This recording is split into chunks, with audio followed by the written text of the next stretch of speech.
இங்க குமாரும் சக்திவேலும் வெயிட் பண்ணிட்டு இருக்கும்போது கரெக்டா இங்க டாக்டர் வந்து செக் பண்ண ஆரம்பிக்கிறாங்க. அவங்க இந்த மாதிரி முத்துவேலை செக் பண்ணிட்டு இருக்கும்போது முத்துவேலும் கண்ணு முழிச்சிடுறாரு. பட் ஆனால் அவரால் தெளிவாக பேச முடியல. அதுக்கப்புறம் டாக்டரும் செக் பண்ணி முடிச்சுட்டு இந்த மாதிரி சக்திவேல் கிட்ட உங்க அண்ணன் கண்ணு முழிச்சிட்டாரு, இப்போதைக்கு எந்த பிரச்சனையும் இல்லை, சொல்லப்போனா இன்னைக்கு நைட் அவர் நல்லா ரெஸ்ட் எடுக்கட்டு, நாளைக்கு காலையில் அவர் எப்பவும் போல எல்லாருக்கூடையும் பேச முடியும் அப்படின்ற மாதிரி டாக்டர் சொல்லிட்டாங்கிறது கிளம்புறாங்க. அதுக்கப்புறம் இங்க சக்திவேல் மட்டும் உள்ள போய் பார்க்கறதுக்காக போறாங்க.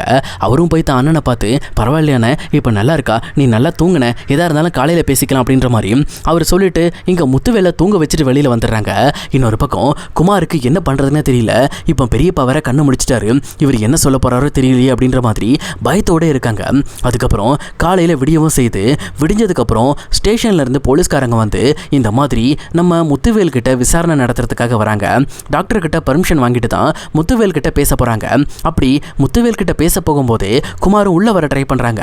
ஆனா போலீஸ்காரங்களும் இங்க பாருங்க, நாங்க அவங்க பெரியப்பா கிட்ட தனியா தான் பேசணும், நீங்க வெளியிலே இருங்க அப்படின்னு சொல்லி குமரவேலை வெளியிலே நிக்க வச்சுட்டு இந்த மாதிரி முத்துவேல் கிட்ட இங்க பாருங்க சார், இப்போ உங்களால ஒரு பெரிய பிரச்சனை போயிட்டு இருக்கு, சொல்லப்போனா உங்களை அட்டாக் பண்ணி கீழே தள்ளி விட்டார்ல கதிர், அவரை நாங்க இப்போ அரெஸ்ட் பண்ணிட்டோம், அவர் எங்க கஸ்டடியில தான் இருக்காரு அப்படின்ற மாதிரி போலீஸ்காரங்க இன்ஃபார்ம் பண்றாங்க. அப்ப இதை கேட்ட முத்துவேலும் என்ன சொல்றீங்க, என்ன ஒன்றும் கதிர் அட்டாக் பண்ணி தள்ளி விடலையே, யார் சொன்னா உங்களுக்கு அப்படின்ற மாதிரி கேட்குறாங்க. அதுக்கு போலீஸ்காரங்களும் இந்த மாதிரி குமரவேல் தான் சொன்னாரு, சொல்லப்போனா அவர் தான் இந்த மாதிரி கதிர் உங்களை கொல்ல ட்ரை பண்ணும்போது பார்த்ததா வாக்குமூலம் கொடுத்திருக்காரு அப்படின்ற மாதிரி சொல்றாங்க. இப்படி இவங்க டைரக்டா கதிரை பத்தியும் குமரவேலை பத்தியும் பேசிட்டு இருக்கிறத குமார் கவனிக்கிறாரு. அப்ப அவரும் இந்த மாதிரி கரெக்டா வடிவு ஹாஸ்பிட்டலுக்கு வந்த உடனே இந்த மாதிரி தான் அப்பா சக்திவேலை கூட்டிட்டு அப்பா நம்ம ஃப்ரெஷ் ஆயிட்டு வந்துருவோம்ப்பா, போலீஸ்காரங்க அதுக்குள்ள அவங்களோட எல்லா இதையும் வேலையும் முடிக்கிட்டு அதுக்குள்ள போய் ஃப்ரெஷ் ஆயிட்டு வந்துட்டோம்னா எந்த பிரச்சனையும் இருக்காதுன்னு சொல்லி இங்க சக்திவேலை வற்புறுத்தி அங்கிருந்து கார்ல டைரக்டா வீட்டுக்கு கூட்டிட்டு போயிட்டு இருக்காங்க. அப்படி போயிட்டு இருக்கும்போது நம்ம அப்பா கிட்ட இந்த உண்மையை நம்ம மறைக்க கூடாது அப்படின்ற மாதிரி இங்க குமரவேலுக்கு சொல்லணும்னு தான் தோணுது. பட் இருந்தாலும் இப்போ அதை சொன்னா வேற ஏதாவது பிரச்சனை ஆயிரும் அப்படின்னு சொல்லிட்டு அமைதியா அவரும் வீட்டுக்கு போயிடுறாரு.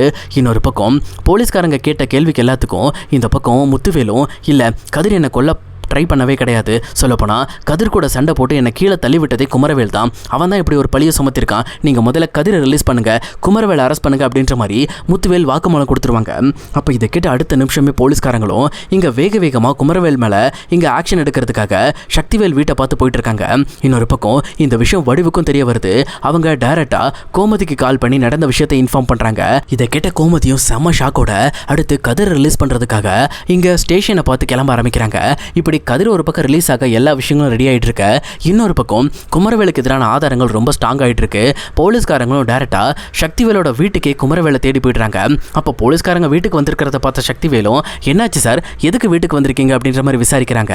அதுக்கு போலீஸ்காரங்களும் இங்க பாருங்க, உங்க அண்ணன் கண்ணு முடிச்சிட்டாரு, அது உங்களுக்கே தெரியும், சொல்லப்போனா இன்னைக்கு காலையில தான் அவர் எங்களுக்கு ஸ்டேட்மெண்ட் கொடுத்தாரு, இங்க கதிர் ஒன்றும் உங்க அண்ணனை கொல்ல ட்ரை பண்ண கிடையாது, சொல்லப்போனா இங்க கதிரை அடிக்க போனது முத்துவேல் தான், அவர் தான் கதிரை பிடிச்சி தள்ளி விடுற மாதிரி உங்க அண்ணனை பிடிச்சி கீழே தள்ளி விட்டுருக்காரு.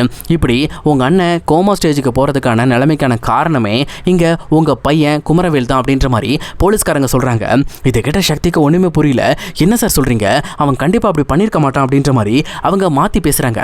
ஆனா போலீஸ்காரங்களும் இங்க பாருங்க சார், எங்களுக்கு ரூல்ஸ் எல்லாம் ஒண்ணுதான், உங்க பையன் தான் பண்ணிருக்கான்னு சொல்லி அடிப்பட்டவரே சொல்லிட்டாரு, இதுக்கப்புறம் எங்களால் எதுவும் பண்ண முடியாது, நாங்க கதிரை ரிலீஸ் பண்ணிடுவோம், உங்க பையனை அரெஸ்ட் பண்றோம், நீங்க டைரக்டா உங்க அண்ணனை வச்சு இந்த டீட்டெயில் எல்லாம் பேசிக்கங்க அப்படின்னு சொல்லிட்டு இங்க குமரவேலை வலுக்கட்டாயமா வீட்டில இருந்து பிடிச்சிட்டு போறாங்க.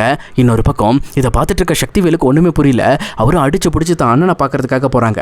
அங்க போயிட்டு அண்ணா என்னன்னா இது, ஏன் இப்படி பண்றீங்க, சொல்லப்போனா உங்களை கீழே தள்ளி விட்டது அந்த கதிர் தானே, அவனை காப்பாத்துறதுக்கு நீங்க எதுக்குன்னு என் பையனை பணைய வைக்கிறீங்க அப்படின்ற மாதிரி கேட்கறாங்க. அதுக்கு முத்துவேலும் டேய் சக்தி, உண்மையாலுமே என்னை கீழே பிடிச்சி தள்ளி விட்டது குமரவேல் தாண்டா, தள்ளி விட்டது மட்டும் இல்லாம அந்த இடத்துல என்னை காப்பாத்துறதுக்கு ட்ரை பண்ணாம என்னை அப்படியே விட்டுட்டு அங்கிருந்து ஓடிட்டாண்டா, கதிர் தான் என்ன ஹாஸ்பிட்டலுக்கு கூட்டிட்டு வந்தான், இன்னைக்கு நான் உயிரோட இருக்கிறதுக்கு காரணமே கதிர் தாண்டா அப்படின்ற மாதிரி சொல்றாங்க. அதுக்கப்புறம் தான் எங்க சக்திக்கு எல்லா விஷயமும் புரியுது. அவரு தான் மகன் குமார் மேல செம்ம காண்டாகிறாரு, என் அண்ணனே கொல்ற அளவுக்கு அவன் போயிட்டானா அவனை விட மாட்டான் அப்படின்ற மாதிரி செம்ம காண்டோட இங்க குமாரை பார்க்கறதுக்காக சக்தி ஸ்டேஷனுக்கு கிளம்புறாங்க. இன்னொரு பக்கம் இங்க கரெக்டா நம்ம ஸ்டேஷன்ல இருக்க கதிரையும் ரிலீஸ் பண்ணி வெளியில அனுப்புறாங்க. அதே ஜெயிலுக்குள்ள குமரவேல் போறாரு. அப்படி ஜெயிலுக்குள்ள போன குமரவேலை பார்த்துட்டு கதிரும் நீ பண்ணது ரொம்ப தப்புடா, இந்த பிரச்சனையை நம்ம ஈஸியா முடிச்சிருக்கலாம், நீ அவசரப்பட்டு என்ன ஜெயிலுக்குள்ள அனுப்பணும்னு சொல்லி இப்படி பிளான் பண்ணதுனால தான் இன்னைக்கு நீ மாட்டிக்கிட்ட அப்படின்ற மாதிரி கதிர் பேசிட்டு இருக்காரு. ஆனா குமாரோ ரொம்ப கொலவெறியோட, இங்க பாரு நான் இப்போ ஜெயிலுக்குள்ள வந்துட்டு நீ சந்தோஷப்படாத, வெளியில வந்த உடனே கண்டிப்பா உன் குடும்பத்தை நான் சும்மா விட மாட்டேன் அப்படின்ற மாதிரி அவர் ஒரு பக்கம் செம்ம காண்டாயிட்டு இருக்காரு. இப்படி அவர் காண்டோடையும் கடுப்போடையும் பேசுறத பார்த்துட்டு இங்க சக்திவேல் அங்க வந்தவர் பலார்னு குமாரை போட்டு அடிக்க ஆரம்பிக்கிறாங்க.